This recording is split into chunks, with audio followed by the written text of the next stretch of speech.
Αγαπητοί μου φίλοι, τις τελευταίες μέρες πολλοί με ρωτάτε για την αξία του συγκεκριμένου νομίσματος. Το νόμισμα με το γράμμα S μέσα στο αστέρι.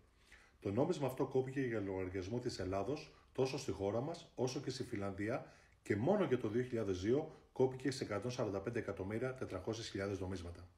Στην πίσω του όψη απεικονίζεται η αρπαγή της Ευρώπης από το Δία σε μορφή ταύρου και αφορά ψηφιδωτό που βρέθηκε στη Σπάρτη. Το 2019 υπήρξαν δημοσιεύματα που ανέφεραν ότι το νόμισμα αυτό στοιχίζει 80.000 ευρώ.